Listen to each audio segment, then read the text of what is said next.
ባደረግነው ነገር ይፈጫል ይቆላል ይታመሳል ደርገርስትይ አረ ያምራል ዴዴዴና ይላል ጎረምሶች ዲድ ማስጫለ ይመቻል ያምራል እንዲመቼ እንገናኝ ታዲያ ምናምን ይባባልና እሷም ስለተለከፈች ደስ ብሏት አንገቷን ደፍታ ታልፋለች ታርቂ ወንድ ዝሙት መንፈስ ላስገባ በኢንተርኔት ዝሙት መንፈስ ላስገባ በቃ ደንበኛ ዘማይ ሴት አርጌ ፎቶ ለጠፍኩ ከዛም በኋላ በዛም ትጠቀማለህ ማለት ነው አዎ ደሞ የዝሙት መንፈስ ላስገባ ነው በልጅነቴ የጀመረኝ የዝሙት መንፈስ ሊለቀኝ አልቻለም አገር ቤት እያለሁ እጨነቃለሁ ግን ምንም አይመስለኝም ነበር አሁን ግን ስደት ነኝ ትምርት ማዳመጥ ሲጀምር ኃጢያት ሞት እንደዚህ ሆና ግን ሃይማኖተኛ ሆና ኃይለኛ ሆና ድንግል ከሌላት ገሃነም ትግባ የምሬን እኮ ነው የምነግርህ ሰላምና ጤና ባላችሁበት ይብዛላችሁ ውድ ተመልካቾች እንዴት አላችሁ እኔ ያለው እግዚአብሔር ይመስገን ተመልካቾች በዛሬው ቪዲዮ የምንመለከተው ሰይጣን ራሳችንና ብለን ያስገባን በኋላ ለህይወት እንግልታችን ውጣ ወረድ ራሳችን ተጠያቂ በተለይ ሴት እህቶቻችን ያው ወንድ የራሱ አለ ግን አሁን የምሰራላችሁ ቪዲዮዎች ከሴቱ ጋር የተገናኘ ነው ሴት እህቶቼ እንዳትቀየሙ ትማሩ ነው ሌላ ነገር ምንም ነገር የሚያገናኝ ነገር የለም እስኪ ከዚህ ቪዲዮ እንጀምርና ያብራራ ነው እንሄዳለን እና እኔ ብቻ ባደረግነው ነገር ይፈጫል ይቆላል ይታመሳል አገር ኤላ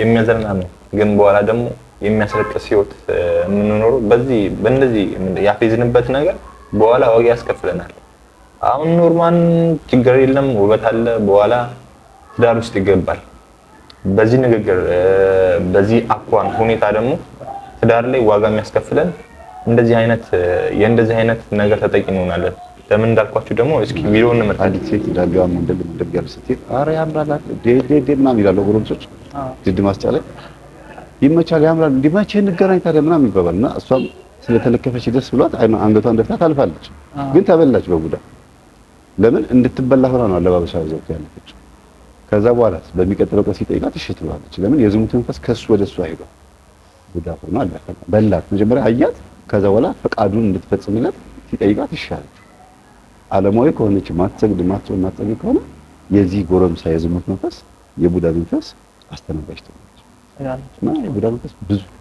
እንደው ይሄን ተረዱልኝ ነው ፈልገው እንደዚህ አምራ ደምቃ ወጣ ወንዶች ደግሞ በእንደዛ አይነት ኦሬዲ በቃ የንግግሯ ወደዛ ነው የሚጋብዘው እቺን ባገኘዋት ብሎ ያስባል በዚህ ባሰብበት ልጅ ነው አፉ የጣፈጠለት ሰው ያገኛታል በኋላ ለሷም ህይወት መበላሸት ይሆናል በኋላ ላይ ወይ ወደውም ሊሆን ይችላል ልጁን ተመችቷት በኋላ ወንድን ተጠያቂ ታደርጋለች ግን ነገሮችን እንዲወሳሰብ ያደረገችው ራሷ ናት አለባበስ ማለት ነው የገዛ ውበታችን እስራታችን ነው ለምን እንደዚህ እንዳልኳችሁ ታውቃላችሁ ጉዳዴ ላይቭ 12 ወይ 14 እንደዛ አካባቢ በጣም የምታምር ልጅ ናት ሴትዮዋ ራሷ ስትናገር በቃ በውበቴ ምክንያት እኔ ራሱ ተሰቃየው ሰዎችም ደግሞ መሰናክል ሆንኩኝ ፊቴን በእንጀራ በትኩስ እንጀራ እስከማጥፋት ድረስ ፈልጌ ነበር ለምን ቆንጆ አድርገህ ፈጠርከኝ ብዬ እግዚአብሔርን አማርሬ ነበር አለች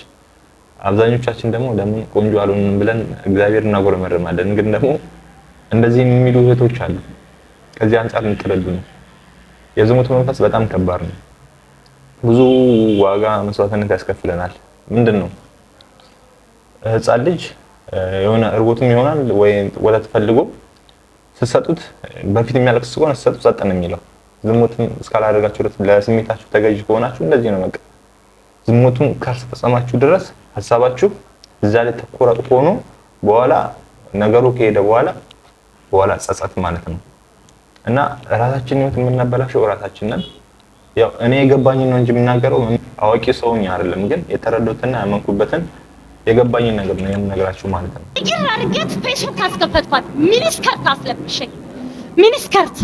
አስለብሽኝ ሚኒስከርት አርቂ ወንድ ዝሙት መንፈስ ላስገባ በኢንተርኔት የዝሙት መንፈስ ላስገባ በቃ ደንበኛ ዘማይ ሴት አርጌ ፎቶ ለጠፍ ከዛም በኋላ በዛም ትጠቀማለህ ማለት ነው አዎ ደሞ የዝሙት መንፈስ ላስገባ ነው ዝሙት መንፈስ አጋዥ አዎ ላስገባ ማየት ይገባል እንዴ ታዲያ በፌስቡክ ይገባል እኛ በኢንተርኔትም በምንም መግባት እንችላለን በቃ እዛ ስተከፍታ ስትጣጣፍ ልቧ ሲመሰጥ በዛ በመመሰጥ ውስጥ እንገባለን። በመመሰጥ ማለት ነው የምንገባው። እንዴት ማለት? አሁን ስትጣጣፍ የሆነ ወንድ እንዲፈልጋት ታደርጋለህ። እሱ ጋር የዝሙት መንፈስ ነው ያለው። የዝሙት መንፈስ ሲኖር ሁለቱ ይጣጣፋሉ። ከዛ በሱ እንድትማረክ ታደርጋለህ። በሱ እየተመሰጠች ስትመጣ ገባለን ማለት ልቅ መግባት በቃ ገብተህ በቃ ዝሙት ዘማዊ ያረጋታል። ዘማዊ ካረጋት ባሏን ትፈታለች። ዝሙት መንፈስ ሲኖር ሁለቱ ይጣጣፋሉ። ከዛ በሱ እንድትማረክ ታደርጋለህ። በሱ እየተመሰጠች ስትመጣ ገባለን ማለት ልቅ መግባት በቃ ገብተህ በቃ ዝሙት ዘማዊ ያረጋታል። ዘማዊ ካረጋት ባሏን ትፈታለች። እሺ ባሏ ምን ይላታል? ካለ ዝሙት ምክንያት ሚስትን አትፍታ ስለሚባል ዝሙት እስካላረግሽ ድረስ ሚስት ያልፈታሽም በቃ ይላታል። እና ያለኛ አማራጭ ሁለቱን ለማለያየት እሷን ወደ ዝሙት መብራት ነው። በቃ ዘማዊ ሴት ማለት ነው። ስለዚህ ፌስቡኩ በዛ መንገድ ጠቅሟል። ለመጠቀም ለሱ በቃ ለሱ ተጠቀምኩበት። ለመጠቀም ያንን ኃይል ለማግኘት ነው ትግል። በቃ አያችሁ፣ ልባችንን ከመሰጠ በኋላ ልባችንን ይዟል፣ እዛው ያስቀረዋል። ከባድ ነው እንግዲህ ያልገባንበት ያልታሰብንበት ወጥመድ የለም። ምን የገዛ ስልካችን እስረኛው ነው። ሁሉ ነገር የምንመለከተው በስልክ ነው። ግን ስልክ ደግሞ ራሳችንን የምንገነባበት የምንመለከተው ቪዲዮ ራሳችንን እስከምንገነባበት ድረስ እሱ ጉዳት ነው ብዬ አላምንም። ግን ስክሮል ብቻ ከሆነ ያው እኛም ስክሮል እንቀራለን ማለት ነው። ግን ራሳችንን የሚያስተካክሉ ራሳችንን የሚያግዙ የሆነ የሚደግፉ ቪዲዮዎች የምንመለከት ከሆነ ኖርማል ነው። እኔ ከሁሉም የሚመቸኝ ዩቲዩብ ነው። ዩቲዩብ ላይ ሀሳቡ ሙሉ ያለቀ ታገኛላችሁ። አጭር ቪዲዮ አለ፣ ግን ትኩረታችሁ ሞር ትልቁ ላይ ስለሆነ ኖርማል ቪዲዮ ከአንድ ሰዓት በላይ የሚለቀቅበት ስለሆነ እዛ ላይ ገብታችሁ የሚመቻችሁን ከፍታችሁ ታያላችሁ። ከሰዎች ንግግር ትምህርት ትማራላችሁ። በተለይ ፖድካስት የሚቀርባሉ። አሌቭ አለ፣ አህድ ፖድካስት አለ፣ ሌላም አሉ። መንፈሳዊ ቻናሎችም አሉ። በእነዚያ ራሳችንን ብናሳድግ መንፈሳዊ እንኳን ባንሆን የአለ ዓለማዊ ኮንተንቶች የሚያቀርቡ አሉ። ዓለማዊ ኮንተንቶች ደግሞ ወደ መንፈሳዊ የሚያቀርቡ ማለት እንደዚህ አልፎም ዞር አሉ የሆነ ነገር አለ። በልጅነቴ የጀመረኝ የዝሙት መንፈስ ሊለቀኝ አልቻለም። አገር ቤት እያለሁ እጨነቃለሁ፣ ግን ምንም አይመስለኝም ነበር። አሁን ግን ስደት ነኝ። ትምህርት ማዳመጥ ስጀምር ኃጢአት መሆኑ ገባኝ። እናም በመጽሐፍ ቅዱስ በዝሙት ከመቃጠል ማግባት ይሻላል የሚለውን ጥቅስ ሰምቼ አገባው። ባሌንም ልወደው አልቻልኩም። የያዘኝም በሽታ ሊለቀኝ አልቻለም። የጀመረኝ የ12 ዓመት ልጅ ሆኜ ነው። አለቅሳለሁ፣ ጸሎት አድርጋለሁ፣ ግን ጸሎቴ ፈጣሪ ጋር አልደረሰም። ለማን ላማክር? ስለት ተሳልሁ፣ ትምህርት አዳምጣለሁ፣ ግን ምንም መፍትሄ አላገኘው። በእንባ ነው እየጻፍኩት ያለሁት ብለዋል። የሚገርም ነው። እኔ በመጀመሪያ ቀዳሚ ስለጻፉ የእውነት ክብር አለኝ። ማንም ሰው እንደዚህ ገበናውን ለሰው መግለጽ አይችልም። በነገራችን ላይ ሊቃውንተ ቤተክርስቲያን ምን ይላሉ? የተገለጠን ኃጢአት እግዚአብሔር ይቅር ይለዋል ነው። እኛንን ይቅር ማንነው እንጂ እግዚአብሔር ግን ይቅር ይለዋል። በሰው ፊት የተገለጠን ኃጢአት አንዱም እሱ ነው። ኃጢአት ከተገለጠብህ እኮ በቃ ከተጸጸት ካዘንክ ሰው ነው የሰውን ኃጢአት ገልጦ የሚስቀው እንጂ እግዚአብሔር ወዲያውኑ የምህረት አምላክ ስለሆነ በተገለጠ ኃጢአት አይቀጣም ይላሉ። በጣም የሚገርም ነው። እቺ ጠያቂያችን ወይም እኚህ ጠያቂያችን በጣም በሚገርም መልኩ ነው አምነውን በዚህ ልክ መፍትሄ ያገኛለሁ ብለው ይሄን ገበናቸውን ለኛ በእናገራቸው በጣም የሚያስደንቃቸው ነው። እግዚአብሔር በቸርነቱ እንዲያስባቸው እንማጸናለን። ይሄን ያመጣሁላችሁ በኋላ ቅድም ያየነው ቪዲዮ አለ የለ በኋላ አልፎ ተርፎ ካደግን በኋላ ዋጋ ያስከፍለናል የምላችሁ ይሄ ካገባች በኋላ ከባድ ያኔ የገባ በልጅነቷ ሁኔታዋን እዚህ ላይ ባታብራራውም ግን ሁኔታዋ እንዴት እንደሚሆን ከዚህ አንፃር መገመት አይከብድም። ምክንያቱም ከመመከት ቤት አንፃር ከመመክ ግርማ አሁን ካያችሁት ራሱ ቪዲዮ ማለት ከመመክ ግርማ አንፃር መረዳት በጣም ቀላል ነው። አልፎ ምንድነው አድሮ ሁሉ እንደዚህ አይነት ዋጋ ያስከፍለናል። የዝሙት መንፈስ የሚጠፋው በስግደት ብቻ ነው የሚጠፋ የሚችለው። ኃይላችን ሲዳይቀር ያኔ ለዝሙት የምንወጣው ኃይል አይሄድም ማለት ነው። በስግደት ወደ እግዚአብሔር ማለት ሁሌ ደግሞ ይሄን ነገር ስንተገብረው ስጋችን እየረሳው ይሄን ስግደትም ደግሞ እየለመደው ይሄዳል። ያኔ ከዛ ነገር እንላቀቃለን። ብለው ሲቪም በእነዚህ አይነት ልናልፍ እንችላለን። ዓለማዊ ነገሮች መፍትሄ ናቸው ተብሎ ሊወሰዱ ይችላሉ። ግን ይሄ ሴጣን ነው። ሴጣን ደግሞ በእግዚአብሔር ኃይል ብቻ ነው ሊሸኝ የሚችለው እና ደግሞ በመንፈሳዊ ዕውቀት ራሳችንን ስናሳድግ ስዕል ፊት እንኳን ቆመን ስንጸልይ ብዙ አይነት ችግር ሐሳብ ጥያቄ ያመጣብናል። እንዴት ለስዕል ትሰግዳለህ ወይም የተለያየ ነገር ያልሆነ ነገር በቃ የልጅ የሚመስል ጥያቄ አእምሮአችን እየጠየቀን እንዴት እንደዚህ ምናምን ግን ደግሞ ትምህርት ሃይማኖት የተለያዩ ስለመንፈሳዊ ነገሮች ብናቅ ኖሮ ለሚያመጣው መልስ እዛው ላይ በሐሳባችን መልሱን መመለስ እንችል ነበር። ግን ያን ያህል ዕውቀት የለም፣ አልተማርም። ከዚህ አንፃር እንታየት ነው ፈልገው ስራህን አቁም፣ በስላሴ ስም ከአይምሮ ውጣ አይምሮ ውስጥ ቁጭ ብለህ የምታስጨንቀኝ ውጣ ብለሽ የቅዱስ ኡራኤልን ወይም መልካ ኡራኤልን እየጸለሽ ጸበሉን ያን የጸለሽበትን ውሃ እየጠጣሽ እየታጠብሽ በዛ ነገር ማስወገድ። ለምን አይምሮ ላይ ተቀምጦ የሚያስቸግረንን መንፈስ የሚመታልን መልአክ ቅዱስ ኡራኤል ነው። አይምሮ የእውቀት መልአክ ስለሆነ ይሄ ውስጣችን አይምሮአችንን በሙሉ የሚቆጣጠር ሐሳባችንን በሙሉ ንጹህ የሚያደርግልን የታጨ እዛ ቦታ የተቀመጠ መልአክ ቅዱስ ኡራኤል ስለሆነ የጭንቀት መንፈስ ያለባቸው የአእምሮ ዝግጅት ያለባቸው በሐሳብ በጣም የሚፋለማቸው ነው። በበረሃ ያሉት መናኝ አባቶቻችን ይሄን ነው የሚጸልዩት። ቀጥሎ ደግሞ የመስቀል አጥር ጸሎት አለሽ በተደጋጋሚ ከሌለሽ ልክ የሐሳብ ሲመጣ ቶሎ ብለሽ ስልክሽ ላይ ኢርፎን ሰክተሽ ጆሮሽ ላይ የመስቀል አጥር ጸሎትን መጸለይ።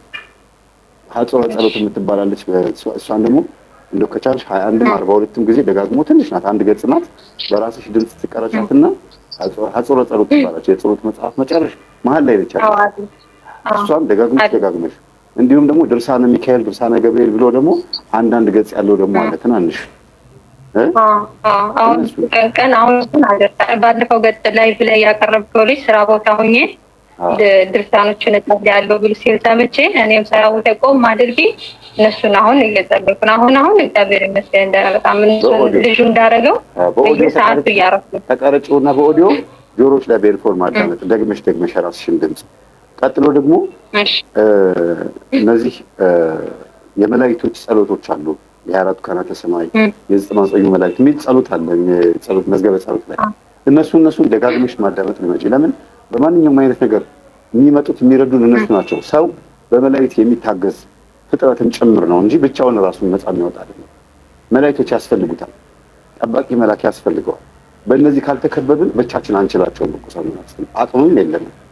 እንኳን እኛን ቀርቶ ክርስቶስን የፈተነ ቅዱሳንን በገዳም የፈተነ 40 ዓመት በአቴ የዘጋውን የፈተነ ስለሆነ እኛ በመላእክት ካልታጠብን ሌላ ምንም አቅም የለንና እኔ መላእክት ላይ ትኩረት ብታደርጉ ጥሩ ነው ብያስባለሁ። የቅዱሳን በረከት እንዲያድርባችሁ መላእክት ሁሉ ቅዱሳን ከመላእክት ጋር ነው ውጊያቸው፣ እንትናቸው፣ ፍቅራቸው። በቃ አንዳንድ የሚጠብቃቸው መልአክ አላቸው። ያ ካልሆነ ብቻውን ማንም ሰው አይችልም። እንደዚህ ሆና ግን ሃይማኖተኛ ሆና ኃይለኛ ሆና ድንግል ከሌላት ገሃነም ትግባ። የምሬን እኮ ነው የምነግርህ። ለፈጣሪ ያልታመነች ለአንተ ልትታመንልህ መስሏል። ድንግልና ለሴት ልጅ በጣም ትልቅ ክብር ነው እውነት ለመናገርና ብዙ ጊዜ ሴቶች ድንግል ነሽ ወይ ተብለው ሲጠየቁ እንዴ አንተ ራስህ ድንግል ነህ እንዴ ይላሉ። ድንግልና ለሴት ልጅ የተሰጠ ለሴትና ለሴት ልጅ ብቻ የተሰጠ በጣም እጅጉን በጣም ትልቅ ስጦታ ነው። እናታችን ቅድስት ድንግል ማርያም በድንግልናዋ በንጽህናዋ ነው ድንግል ተብላ ንጽሕት ተብላ ኢየሱስ ክርስቶስ በህሊናም በልቦናም በስጋም ንጹህ ስለሆነች ጌታችን መድኃኒታችን ኢየሱስ ክርስቶስ ከስጋዋ ስጋና ከነፍሷ ነፍስ ነስቶ ያደረው ለዚህ ነው። ስለዚህ ድንግልና ለሴቶች የተሰጠ ጸጋ፣ ለሴቶች የተሰጠ በጣም ኃይለኛ የሆነ የእግዚአብሔር መለኮታዊ ስጦታ ነው እንጂ ድንግል አለሽ ወይ ስትባል አንተ ራስህ ድንግል አለህ እንዴ የምትል ሴት እውነቴን ነው የምላጠቅመም እችን አውጥተህ ጣላት። ሲጀመርም በአሁን ሰዓት ድንግል ያልሆኑ ሴቶችን የምታገቡ ወንዶች እውነቴን ነው የምላችሁ እግዚአብሔር ልቦናም ይስጣችሁ አይናችሁንም ያብራላችሁ። ምክንያቱም አሁን ላይ አዲስ አበባ እንደምታዩት ነው ካለፈው ዓመት እንኳን ሲነጻጸር በ54 በመቶ ፍቺ በጣም በዝቷል እየተባለ ነው። ወንዱን ምን እንዳፈዘዘው እኔ አላቅም። ግን ድንግል ካልሆነች ለትዳር አትሆንም።